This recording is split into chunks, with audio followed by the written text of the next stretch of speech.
Hi friends, நம்ம வீட்டில் வந்து நேற்று ஒரு பொழுது இல்லை. இந்த கொட்டாயை வந்து பாருங்கள், கொட்டாவாக இருக்குது. இப்படிலாம் இருந்துச்சுன்னா கண்டிப்பாக ஆட்டுக்கு வந்து நோய் வந்துடும். நேற்று காலையில் 6 மணிக்கெலாம் நான் வந்து கிளம்பிட்டேன். 6 மணிக்கு போயிட்டு வர சாயந்தரம் வந்து ஒரு 5-6 மணி இருக்கும் வீட்டுக்கு வரும்போது. வந்து டயர்டாக இருந்துச்சு, படுத்தாச்சு. வீட்டில் இருந்தோம்னா ஏதோ முடிகிற அளவு கொஞ்சம் கொஞ்சம் கூட்டி வச்சுருந்துருப்போம். நேற்று கையே வைக்கல. இந்த கொட்டாயை பார்த்தா கொட்டாவே இல்லை. நம்ம கொட்டாயா அப்படிங்கிற மாதிரி இருக்குது. ஏன்னா நம்ம வந்து அப்படி வச்சுருக்க மாட்டோம். எதை செய்கிறோமோ இல்லையோ கொட்டாயை வந்து சுத்தமாக வச்சுப்போம். எப்பயும் வெய்ய நாளில் கூட 1 நாள் 2 நாள் கிடக்கும். இதேமாரி பனி சீசன் மழை சீசன்லாம் வந்து ஒரு நாளைக்கு 2 டைம் கூட கூட்டுறது. இதை வந்து பனியிரம் காயத்துக்கு முன்னாடியே கூட்டினா தான் புழுதி இல்லாமல் கூட்டலாம். அதனால தான் நம்ம கொட்டாய்க்கு வந்து காலையிலே வந்தாச்சு. இப்போ நம்ம கூட்டுறதுக்கு ஆரம்பிக்கலாம். நம்ம உடுக்க வந்து போன டைம் வந்து 3 குட்டி போட்டுச்சு இல்லையா?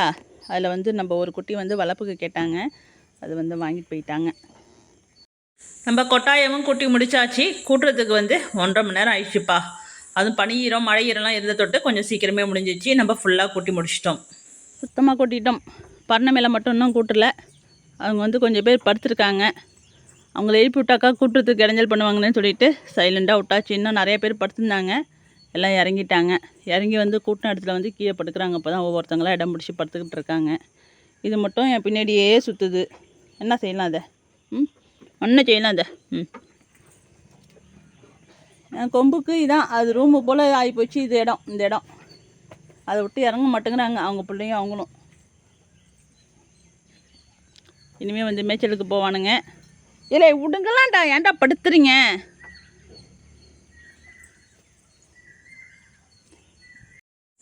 இன்றைக்கி கிளைமேட் வந்து பார்த்திங்கன்னா மப்பு போட்டிருக்கு.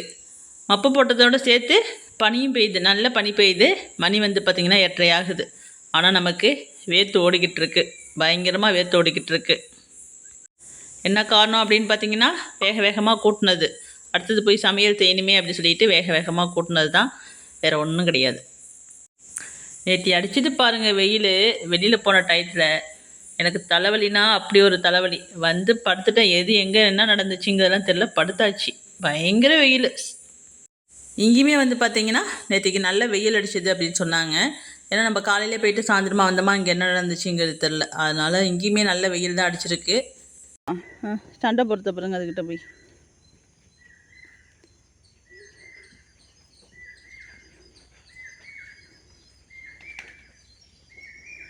இந்த ஆடு வந்து கொடுத்து 1 வாரம். ஆமாம், நம்ம நான் வந்து ஊரில் இருந்தேன் இல்லையா, அம்மா வீட்டில் இருந்தேன் இல்லையா, அப்போயே வந்து கொடுத்துட்டாங்க. அதுவும் நம்ம இன்னொரு ஆடும் கொடுத்தாச்சு. இன்னும் நிறைய ஆடு கொடுத்துட்டோம்ப்பா எல்லாத்தையும். இவனோட பிள்ளைலாம் கூட கிட்டக்க வரமாட்டான். நல்ல ஆடெல்லாம் கொடுத்துட்டோம் எல்லாத்தையும். கொடுத்த ஆடு எல்லாமே செனாடா வளர்ப்புக்கு தான் நம்ம கொடுத்துருக்கோம். குயில் கத்துது பார்த்தீங்களா? கூ கூ கூ கூன்னு. ஆண்டி அண்ணாடி தங்கம் என் கையை கடிச்சிட்டு கத்துறான். அம்மா அம்மா என்ன வேணும்? என்ன வேணும்? தங்கண்டி இது. சரி போங்கடா, நான் உங்களெலாம் கொஞ்சம் மாட்டேன்டா, போங்கடா. சரி நம்ம வீட்டுக்கு போகும். காலையிலே வந்து நிறைய பறவைகள்லாம் கத்துதுப்பா. சூப்பராக இருக்குதுல்ல. இதேமாரி பல பறவைகளோட சவுண்டெலாம் வந்து கிராமத்தில் தான் வந்து கிடைக்கிது. நம்ம பெரிய சிட்டி அப்படின்னு சொல்கிறோம். அங்கே போனாக்கா ஃப்ளைட் சவுண்டு, ட்ரெயின் சவுண்டு, அப்புறம் காரு, பஸ்ஸு, ட்ரெயின், அது இதுன்னு வெறும் வாகனங்கள் சவுண்டு மட்டும்தான் கேட்குது. அந்த சவுண்டில் இதுங்க கத்துனா கூட கேட்காது. நம்ம போன வீடியோவில் கமெண்டில் வந்து ஒரு தம்பி வந்து கேட்டிருந்தாங்க, அக்கா கீரிப்பூச்சி மருந்தில் வந்து எது பெஸ்ட்டு அப்படின்னு சொல்லுவீங்க அப்படின்னு கேட்டிருந்தாங்க. கீரிப்பூச்சி மருந்து வந்து பார்த்திங்கன்னா போட்ட மருந்தே வந்து போட மாட்டோம்ப்பா. அது வந்து கேட்காதுன்னு சொல்லுவாங்க. கண்டிப்பாக அது கேட்கவும் மாட்டேங்குது. ஒவ்வொரு டைமும் வந்து நம்ம மாற்றி போடும்போது தான் வந்து கீரிப்பூச்சி மருந்து வந்து வேலை செய்யுது. நம்ம ஒரே கம்பெனி ஒரே பேர் கொண்ட கீரிப்பூச்சி மருந்தை வந்து போட்டோம்னா அது வேலை செய்ய மாட்டேங்குது. ஒவ்வொரு டைம் வந்து ஒவ்வொரு மாதிரி மாற்றி போடுவோம். அப்போ தான் வந்து அது கேட்கும். நம்ம யூடியூப் சேனலில் வந்து ஷார்ட்ஸ்லாம் வந்து அந்த பேர் டப்பா எல்லாம் காமிச்சிருக்கோம். பேன் மருந்து கீரிப்பூச்சி மருந்தில் நீங்கள் பழைய வீடியோ பார்த்தீங்கன்னா தெரியும். அதனால் கீரிப்பூச்சி மருந்தில் எது பெஸ்ட்டு அப்படின்னு சொல்ல முடியாது. நாங்கள் இது வரைக்குமே சரி எந்த ஒரு மருந்துமே வந்து ஒரே கம்பெனி மருந்தாக நாங்கள் வாங்கி போட்டது கிடையாது. நாங்கள் வந்து எல்லாமே மாற்றி தான் போடுவோம். அது செக் பண்ணிவிட்டு மொதல் நாள் வந்து செக் பண்ணிவிட்டு அப்புறம் தான் வந்து மறுநாள் வந்து எல்லாத்துக்கும் போட்டு விடுவோம். அது நிறையா வாட்டி நம்ம சொல்லியிருக்கோம். சரி, நம்ம அடுத்த விஷயத்த வந்து பார்க்கலாமா? அந்த தம்பி கேட்டிருந்தாங்க இல்லையா, கால் தாங்கிறதுக்கான காரணங்கள் என்னென்னு சொல்லுங்க அக்கா அப்படின்னு கேட்டிருந்தோம். அவங்கள்ட்ட கமெண்டில் வந்து கேட்டிருந்தோம், எதனால் கால் தாங்குதுன்னு தெரியுமா? அதாவது காயம் இருக்குதா, இல்லை மழையில் சேர்த்து பண்ண மாதிரி இருக்குதா, இல்லை சும்மாவே தாங்குதா, என்ன ரீசன்னு நமக்கு தெரியணும் இல்லையா? அதை வந்து கேட்டிருந்தோம். அவங்க வந்து ரிப்ளை கொடுக்கல. அதாவது போன தடவை போட்ட வீடியோவை பார்த்துட்டு ரொம்ப நன்றிங்க்கா, எனக்கு வந்து ஒரு புரிதல் ஏற்பட்டுச்சு அப்படின்னு சொல்லி கமெண்டில் போட்டிருந்தாங்க. அடுத்த வீடியோக்காக வெயிட் பண்ணுறேங்க்கா, நீங்கள் கால் தாங்கிறதுக்கான ரீசன் சொல்லுங்கன்னு கேட்டிருந்தாங்க. அவங்கள்ட்ட கேட்டிருந்தோம் நம்ம, எதனால் தம்பி கால் தாங்குது அப்படின்னு தெரியுமா, இல்லை ஏதாச்சும் புண்ணு இருக்குதா, இல்லை சும்மாவே கால் தாங்குதா அப்படின்னு சொல்லுங்கன்னு கேட்டிருந்தோம். அவங்க வந்து பார்க்கல போல இருக்குது, அவங்க நமக்கு ரிப்ளை கொடுக்கல. இருந்தாலும் நம்ம ஜென்ரலாக உள்ளதை பார்ப்போம். இப்போலாம் நிறைய கமெண்ட் வந்து ஆடு இறந்து போச்சுங்கிறது தான் கமெண்ட்டே வருது. அதெல்லாம் பார்க்கும்போது ரொம்ப கஷ்டமாக இருக்குது.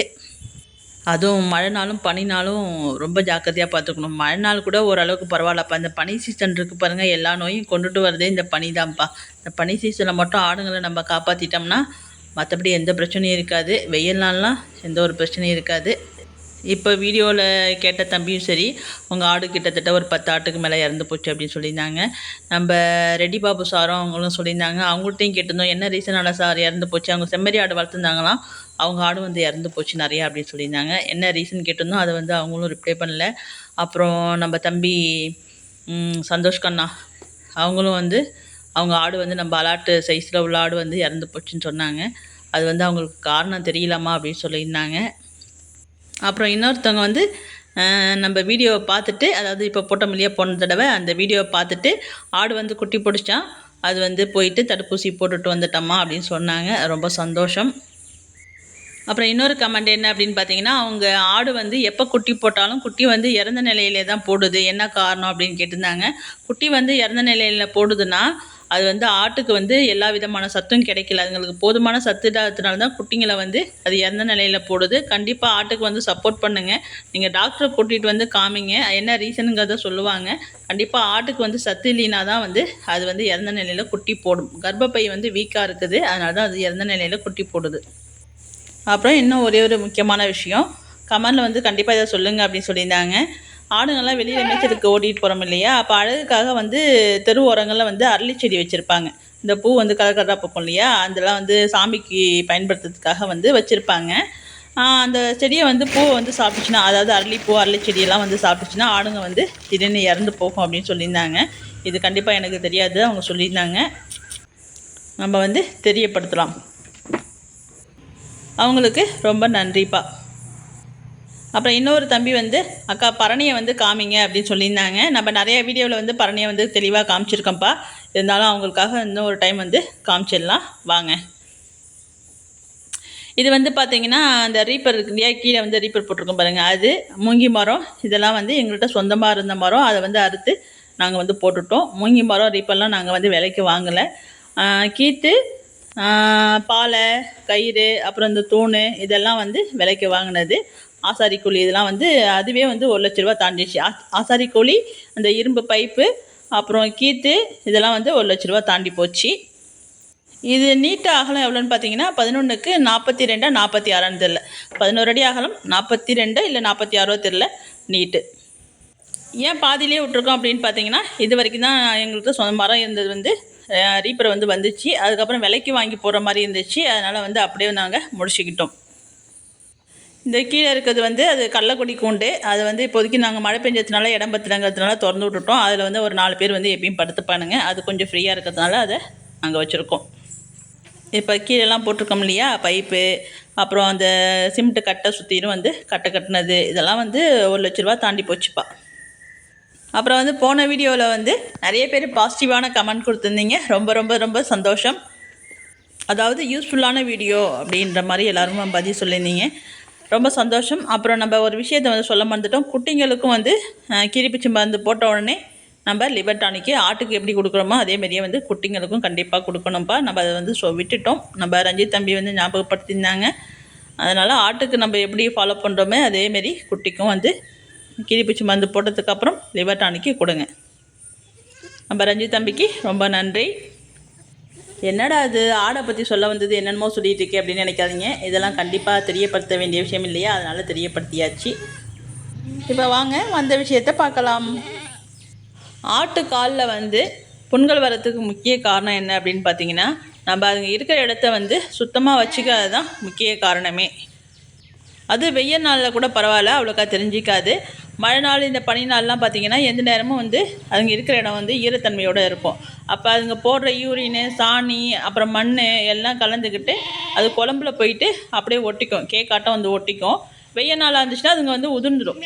மழை நாளில் போய் என்ன பண்ணும், எல்லாம் ஒன்று சேர்ந்து அப்படியே போய் அந்த குழம்பு இடுக்கில் வந்து ஏறிக்கும்.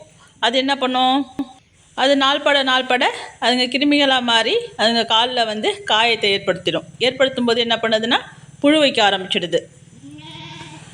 காலில் வந்து புழு வைக்கும் போது என்ன பண்ணுது அப்படின்னு பார்த்தீங்கன்னா, அதோட மனநிலைமையே வந்து அப்படியே டோட்டலாக மாற்றிடும். நம்ம புழு தானே அப்படின்னு சாதாரணமாக நினைப்போம், ஆனால் அதுங்க நின்றல் இருக்குது பாருங்கள், பயங்கரமானதாக இருக்கும். இப்படி வரும்போது என்ன பண்ணுதுங்கன்னா, ஆடுங்க வந்து போட்டு காலை கடிச்சிக்குங்க, ஈ உக்காரும், அதால் நடக்க முடியாது, பல பிரச்சனை வரும்ப்பா. அந்த கால் குழம்பு மட்டும் சுத்தமாக இல்லைன்னா பல பிரச்சனை வரும். இப்போ நம்ம பண்ணையில் வந்து பார்த்திங்கன்னா ஆடுங்கள்லாம் வந்து ஒரே வாரத்தில் வந்து எப்பயுமே வந்து செட்டாக குட்டி போட்டுருவானுங்க. ஒரு வாரம் 10 நாளில் வந்து எல்லா ஆடுங்களுமே வந்து குட்டி போட்டுரும். அப்போ வந்து பார்த்திங்கன்னா குட்டி போட்டவுடனே எல்லோரும் குழம்பு கிள்ளி விடுவாங்க இல்லையா, நம்ம வந்து கிள்றதில்ல. இது நிறைய பேர் வந்து கமலில் கேட்டிருக்கீங்க, ஏன்க்கா ஆட்டுக்கு வந்து குழம்பு கிள்ள மாட்டிங்களா அப்படின்னு கேட்டிருக்கீங்க. கிள்ளணுப்பா, அது வந்து தப்பு கிடையாது, கிள்றதுனால தப்பு கிடையாது. அது நான் வந்து எதனால் கிள்றதில்லைன்னு பார்த்தீங்கன்னா, எத்தனை ஆடு குட்டி போட்டாலும் வந்து நான் தான் வந்து பார்க்குறேன். ஒரே வாரத்தில் எல்லோரும் குட்டி போட்டுருவானுங்க. ஒரே டயத்துலேயே 4 ஆடு கூட குட்டி போட்டிருக்கு. அதுமாரி டயத்தில் நான் என்ன பண்ணுவேன், அடுத்த ஆடை பார்க்கணுன்னு சொல்லிட்டு சும்மா தொடச்சி விட்டுட்டு சீம்பால் கொடுத்துட்டு அடுத்தடுத்த வேலையை பார்க்கறதுக்கு போயிடுவேன். 2வது விஷயம் பார்த்திங்கன்னா, அது வந்து எனக்கு கிள்றதுக்கு பாவமாக இருக்கும், அதுங்களுக்கு வலிக்குமா அப்படிங்கிற மாதிரி இருக்கும். அதனால் நான் அது கிள்றது கிடையாது. குழம்புக்கு இல்லாமல் இருக்கிறதுனால எதுவும் பிரச்சனை வராதா அப்படின்னு கேட்டிங்கன்னா, கண்டிப்பாக வந்து வரும். ஒரு சில ஆட்டுக்கு வந்து வரலாம். இது என்ன ஆகும் அப்படின்னு பார்த்தீங்கன்னா, மழை காலங்களில் வந்து நகம் வந்து வளைஞ்சிக்கிட்டு அதுங்களால் நடக்க முடியாது, தாங்கி நடக்கும். அப்போ வந்து நிறைய பண்ணையில் வந்து பார்த்திங்கன்னா நகை நறுக்கி விடுவாங்க. மழை நாளில் தான் வந்து நகத்தை வந்து நறுக்கி விடுவாங்க. ஒரு கட்டுற மாதிரி இருக்கும், அதை வச்சு நறுக்கி விடுவாங்க. எதனால் மழை நாளில் வந்து நறுக்குறாங்க அப்படின்னு பார்த்தீங்கன்னா, அப்போ தான் அது வந்து நகம் வந்து ஊறி போய், ஏன்னா ஆடு குழம்பு வந்து நல்லா ஸ்ட்ராங்காக இருக்கும் இல்லையா, அது மழை நேரத்தில் என்ன பண்ணும், ஊறி போய் நல்லா கொஞ்சம் நறுக்கிறதுக்கு வந்து ஈஸியாக வர மாதிரி இருக்கும். அதனால தான் வந்து அது மழை நாளில் வந்து கட் பண்ணி விடுவாங்க. நம்ம பண்ணையில் வந்து அதேமாரி அனுபவம் இருக்குதான்னு கேட்டிங்கன்னா, ஒரு ஆட்டுக்கு இருக்குது. அது வந்து இந்த வருஷம்தான் இருக்குது. நம்ம இத்தனை வருஷமாகவே ஆட்டுக்கு வந்து குழம்பு கிள்னது இல்லை. இவ்வளோ நாள் வந்து அந்த பிரச்சனை இல்லை. இந்த வருஷம் வந்து ஒரு ஆட்டுக்கு மட்டும் இருக்குது. அவன் குட்டி போட்ட ஆடு இருக்கான், இன்னமும் இருக்கான். நம்ம வந்து அதை நறுக்கி விட்டோம். எப்படி நறுக்கிறதுன்னு தெரில. நான் எப்படி குழம்பு கிள்றதுக்கு பயப்படுறேனோ அதேமாரி எங்கள் வீட்டுக்காரவங்க நகத்தை வந்து நறுக்கி விட்றதுக்கு பயந்துக்கிட்டு அதை வந்து லைட்டாக நறுக்கி விட்டாங்க. இன்னுமே வந்து அது கால் தாங்கி தான் நடந்துகிட்ருக்கு. அந்த நேரத்தை நறுக்கிறதுக்கு என்ன வெப்பன்ஸ் வந்து யூஸ் பண்ணுறாங்கன்னு கேட்டு தெரிஞ்சுக்கிட்டு அதையும் நம்ம வாங்கி வச்சுக்கணும். அதை வந்து இனிமேல் கற்றுக்கணும் நம்ம. எதனால் இதெல்லாம் சொல்கிறோம் அப்படின்னு பார்த்தீங்கன்னா, அப்படி இருந்துமே நம்ம ஆடுங்களுக்கெலாம் வந்து அந்த பிரச்சனை வந்தது கிடையாது. அதை சொல்கிறதுக்கு தான் நான் இதை வந்து சொன்னேன். அந்த பிரச்சனை வந்து நம்ம ஆட்டுக்கு இது வரைக்கும் வந்தது கிடையாது. நம்ம ஒரு 4 வருஷத்துக்கு முன்னாடி ஒரே ஒரு ஆட்டுக்கு வந்து பார்த்திங்கன்னா காலில் வந்து புழு வச்சிருச்சு. அந்த குழம்புல வந்து என்ன பண்ணிச்சுன்னு பார்த்தீங்கன்னா புழு வந்து வச்சிருச்சு. அது எதனால் வச்சுது அப்படின்னு பார்த்தீங்கன்னா, ஒரு தகரத்தில் வந்து கால் வந்து காயமாயிடுச்சு. அதாவது குழம்புக்கிட்ட வந்து காயமாயிடுச்சு. குழம்புக்கிட்ட காயமானதும் அது சரி, அடிப்பட்ட காயம் தானே, அது சரியாக போய்டுன்ட்டு அப்படியே விட்டாச்சு. அதுக்கப்புறம் அது வந்து புழு வச்சுருந்துருக்கு. புழு வைக்க ஆரம்பிச்சுன்னு ஒரு 2 நாள் கழிச்சு வந்து ஆடு கால் தாங்கிக்கிட்டே இருந்துச்சு. காயம் வலிக்குது போல இருக்குன்னு நம்ம அப்படியே அலட்சியமாக வந்துட்டோம். ஏன்னா 4 வருஷத்துக்கு முன்னாடி கண்டிப்பாக அந்தளவுக்கு எதுவுமே தெரியாது. நார்மலாக ஓரளவுக்கு தான் தெரியும். இந்த ரீசன்லாம் தெரியாது. அதால் எழுந்திரிச்சு மேய்ச்சலுக்கு போகவே முடியல, கலந்து கத்துது, தாங்கிக்கிட்டு போயிட்டு வந்துடுச்சு. மறுநாள் வந்து பார்த்திங்கன்னா காலை வந்து போட்டு கடிச்சிக்குது. சரி என்னடா அது, வேறு ஏதாச்சும் தகரம் இருக்குதோ அதில் அப்படி சொல்லிட்டு திறந்துட்டு பார்த்தாக்கா ஏகப்பட்ட புழு அப்படியே நின்றுது, மேலேயே தெரியுது நமக்கு. எங்களுக்கு என்ன பண்ணுறதுன்ட்டு தெரியல. ஏன்னா நமக்கு அந்தளவுக்கு வந்து அப்போல்லாம் அனுபவம் கிடையாது. அப்புறம் பக்கத்தில் ஒரு அண்ணனை கூட்டிகிட்டு வந்து இதேமாரி இருக்குண்ணே அப்படி சொன்னதுக்கப்புறம் போய் மெடிக்கலில் போயிட்டு ஸ்ப்ரே மருந்துன்னு கேளுங்க, தருவாங்க, புழு இருக்குது அப்படி சொல்லிட்டு கேளுங்க அப்படின்னாங்க. அப்போ ஒரு ஸ்ப்ரே மருந்து தான் கொடுத்தாங்க, வாங்கிட்டு வந்து அடிச்சு விட்டாங்க. அப்படியே புழுவெல்லாம் பொல பொலன்னு கொட்டிடுச்சுப்பா. ஆடை தூக்கி நிறுத்தின உடனே என்னமோ உள்ளார ஓட்டையிலேருந்து பொல பொல பொலன்னு கொட்டினா அப்படி இருக்கும். அதே மாதிரியே மயங்கி மயங்கி மயங்கி எல்லா புழுவும் கொட்டுது கீழே. அதுக்கப்புறம் வேப்பெண்ணையும் மஞ்சத்தூளும் வச்சு விடுங்க, ஈமிக்காமல் இருக்கும் அப்படின்னாங்க. நம்ம வந்து அதை செஞ்சு விட்டோம். அடுத்தது கொம்பு அதேமாரி ஒரு ஆட்டுக்கு வந்து கெடா குட்டிக்கு வந்து கொம்பு உடஞ்சி போய் மண்டையில் வந்து புழு வைக்க ஆரம்பிச்சிச்சு. இதே தான் பண்ணணும், அதுவும் சரியாக போயிடுச்சு. அடுத்தது ஒரு ஆட்டுக்குட்டிக்கு வந்து வாலில் வந்து ஏதோ காயம் ஏற்பட்டுச்சா இல்லை என்ன ரீசனுங்கிறது தெரியல, அதுக்கும் வந்து அதேமாரி புழு வைக்க ஆரம்பிச்சிச்சு. 3 ஆட்டுக்கு வந்து இதேமாரி இருந்துச்சு. அப்புறம் வந்து பார்த்திங்கன்னா, நம்ம ஃபஸ்ட்டு 2017 கருப்பாடும் வெள்ளாடு வாங்கினதா சொன்னோம் இல்லையா, அந்த கருப்பாடு வந்து 3வது டைமாக என்னமோ குட்டி போட்டான். அப்போ வந்து பார்த்திங்கன்னா, குட்டி போடுறதுக்கு ரொம்ப சிரமப்பட்டுடுச்சு அந்த ஆடு. அதனால் என்ன பண்ணியாச்சு, பக்கத்தில் உள்ள அண்ணனை வந்து கூட்டிகிட்டு வந்து கையை வச்சு எடுத்தாங்க. எடுக்கும்போது என்னாச்சுங்கிறது தெரில, அது வால் பகுதியில் வந்து அதேமாரி முட்டை வச்சிருச்சு. காயமாகி முட்டை வச்சுருக்கு, எங்களுக்கு தெரியல. வாழை போட்டு கட்டின்னு கட்டிக்குது. அது அவ்வளோ ஒரு இதாக கடிக்குது. என்னன்னு போய் பார்த்தாக்கா அதுக்கும் வந்து அதேமாரி தான் புழு வச்சுருந்துச்சு. ஒன்றும் இல்லை, இந்த ஸ்ப்ரே மருந்து அது பேர்லாம் இப்போ வந்து எனக்கு ஞாபகம் இல்லைப்பா, ஏன்னா பல வருஷம் ஆகுது. அது பேர்லாம் இப்போதைக்கு ஞாபகம் இல்லை. நீங்கள் போய் மெடிக்கலில் கேட்டிங்கன்னா தருவாங்க, வாங்கிட்டு வந்து போடுங்க. அப்புறம் வந்து மெடிக்கலில் போய் கேட்டதுக்கு ஸ்ப்ரே மருந்து அப்புறம் ஒரு பவுட்ரு ஒன்று கொடுத்தாங்க. அது வந்து வெத வெதப்பான தண்ணியில் வந்து அதை போட்டோம்னா ரோஸ் கலராக மாறிடும். அது பேர் இப்போ எனக்கு தெரியல. அந்த மருந்து வந்து கொடுத்தாங்க. கால்லாம் கழுவி விடுங்க அப்படி சொன்னாங்க. அதெல்லாம் செஞ்சு விட்டோம். அடுத்தது ஒரு குட்டி பாட்டிலில் டர்பண்ட் ஆயில் ஒன்று கொடுத்தாங்க. அது பஞ்சரை நினச்சி கால்லாம் நல்லா சுத்தமாக தொடச்சி விட்டுட்டு வேப்பெண்ணையும் மஞ்சத்தூளும் வச்சு விட்டாச்சு. இதேமாரி தான்ப்பா நம்ம பண்ணையில் வந்து ஏற்பட்டுருக்கே ஒழிஞ்சு மற்றபடி ரீசன் என்னான்ட்டு தெரியல. நிறைய பேர் மழை நாளில் வந்து வெளியில் ஓட்டு போனால் மாட்டுக்கு வர மாரி கோமாரி அது இதெல்லாம் வரும் அப்படின்னு சொல்கிறாங்க. நமக்கு வந்து ஆடுங்களை வந்து எந்த அளவுக்கு சுத்தமாக வச்சுக்கிறோமோ அந்த அளவுக்கு நோயிலேருந்து, இந்த நோயின்னு இல்லை எல்லா நோயிலேருந்து வந்து பாதுகாப்பாக வச்சுக்க முடியும். ஒரு ஆட்டுக்கு வந்து அதுக்கு வைத்தியம் செய்யறதுக்கு முன்னாடி வந்து வராமல் தடுக்கிறது அப்படின்னு கற்றுக்கிட்டோம்னாலே நம்ம வந்து முழு கிணறையும் தாண்டினதாக அர்த்தம். இப்போ ஒரு 2-3 வருஷமாக வந்து அப்படி தான் நாங்கள் வந்து மெயின்டைன் பண்ணிகிட்ருக்கோம். அதாவது ஒரு ஆட்டுக்கு வந்து நோய் வந்ததுக்கப்புறம் அது எங்களை எப்படி வந்து பாதுகாக்கிறது அப்படின்னு யோசிக்கிறத விட, அதுங்களுக்கு வராமல் இருக்க என்னென்ன செய்யலாம் அப்படின்னு முன்கூட்டியே நம்ம யோசிச்சிட்டோம்னா நம்ம வந்து கஷ்டப்பட வேண்டிய தேவையே இருக்காது. அதனால் மழை நாள் அப்படின்னு வந்துச்சுனாலே ஆடுங்களுக்கு கண்டிப்பாக கொட்டகை தேவை. கொட்டாய் வந்து கண்டிப்பாக ஆடுங்களுக்கு இருக்கணும். அதுவும் வந்து மேடான பகுதியாக இருக்கணும், தண்ணி நிற்கிற இடமா இருக்கக்கூடாது. இப்போ நீங்கள் ஒரு 4-5 ஆடு வச்சுருந்தாலும் சரி, மழை காலத்தில் மட்டும் வந்து பார்த்தீங்கன்னா காலையில் ஒரு இடத்துல கட்டுறோம்னா மதியானம் வந்து வேறு இடத்துல மாற்றி கட்டினா தான் ஆடுங்க வந்து ஆரோக்கியமாக இருக்கும். நீங்கள் கட்டின இடத்துலையே கட்டியிருந்தீங்கன்னா அதுங்களுக்கு வந்து கண்டிப்பாக எல்லா நோயுமே வரும். அதனால் இடவசதி வந்து கண்டிப்பாக வந்து ஆடு மாடுங்களுக்கு எல்லாத்துக்குமே இடவசதி வந்து தாராளமாக இருந்துச்சுன்னா எந்த ஒரு நோயும் வராதுப்பா. ஒரு 5 ஆடு 10 ஆடுனா வந்து தரையில் வச்சு வளர்க்குறதுக்கு நமக்கு ஒன்றும் தெரிஞ்சிக்காது. அதுக்கு மேலே போகும்போது வந்து கண்டிப்பாக பரணை முறை வந்து தேவைப்படுது. அப்படி இருந்தால் மட்டும்தான் வந்து குட்டியோ ஆடோ வந்து காப்பாற்ற முடியுது. இல்லைன்னா கொஞ்சம் வந்து இறப்பு வந்து ஏற்பட தான் செய்யுது. நாங்கள் வந்து பார்த்திங்கன்னா நிறைய சின்ன சின்ன விஷயங்கள் வந்து செய்வோம். அதெல்லாம் வந்து யாரும் செய்யறது கிடையாது. அதெல்லாம் வந்து நாளைக்கு வர வீடியோவில் பார்க்கலாம். இவ்வளோதான்ப்பா எனக்கு தெரிஞ்ச விஷயம். நான் வந்து நிறைய பில்டப்பாக பேசலாம், மற்றவங்க மாதிரி வந்து பேசலாம். யூடியூப்பை பார்த்துட்டு அதை இதை வந்து கற்றுக்கிட்டு நான் பாட்டுக்கு வளரலாம். நமக்கு வந்து என்ன அனுபவங்கள் இருக்கோ அதுதான் வந்து நம்ம வீடியோவில் சொல்லியிருக்கிறோம். நம்ம அடுத்த வர வீடியோவில் இந்த நோயெலாம் வராமல் எப்படி தடுக்கிறது, அதாவது நோய்க்கு என்னென்ன வைத்தியம் செய்யலாம் அப்படிங்கிறத விட நோய் வராமல் எப்படி தடுக்கிறதுங்கிறது வந்து கண்டிப்பாக சின்ன சின்ன விஷயங்கள் நிறைய இருக்குது. நாங்கள் என்னென்ன செய்கிறோமோ வந்து அத்தனை உண்மையும் வந்து நாளைக்கு வீடியோவில் சொல்ல போகிறோம். அதனால் நாளைக்கு வர வீடியோவும் பாருங்கள். சின்ன விஷயங்கள் தான் வந்து பெரிய ஆபத்துலேருந்து காப்பாற்றும். அதனால் முடிஞ்சால் வந்து பாருங்கள். இந்த வீடியோ பார்க்குறவங்க வந்து காலில் வந்து வேறு ஏதாச்சும் நோய்கள் வரும் அப்படின்னா அதையும் வந்து கமெண்டில் சொல்லுங்கள். கண்டிப்பாக வந்து இதெல்லாம் வரும், இந்த நோயெலாம் இருக்குது அப்படின்னு சொன்னிங்கனாலும் நாங்களும் தெரிஞ்சுக்குவோம். அதுக்கு வைத்தியம் வந்து சொல்ல முடியும்னாலும் வந்து கண்டிப்பாக சொல்லுங்கள். அது எந்த காலத்தில் வரும் அப்படிங்கிறதையும் அதையும் வந்து சொல்லுங்கள். அதாவது மழைக்காலமாக, வெயில் காலமாக, பனிக்காலமாக, அது மாதிரி எந்த சீசனில் வருங்கிறதையும் வந்து சொல்லுங்கள். அதுலேருந்து எப்படி நம்ம பாதுகாப்பாக வச்சுக்கிறதுங்கிறதையும் பற்றி தெரிஞ்சால் சொல்லுங்கப்பா.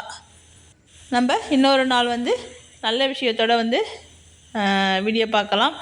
வீடியோ பிடிச்சிருந்தா வீடியோக்கு ஒரு லைக் போடுங்க, ஷேர் பண்ணுங்கள், கமெண்ட் பண்ணுங்கள், சப்ஸ்கிரைப் பண்ணுங்கள். நம்ம மறுபடியும் சந்திக்கலாம்.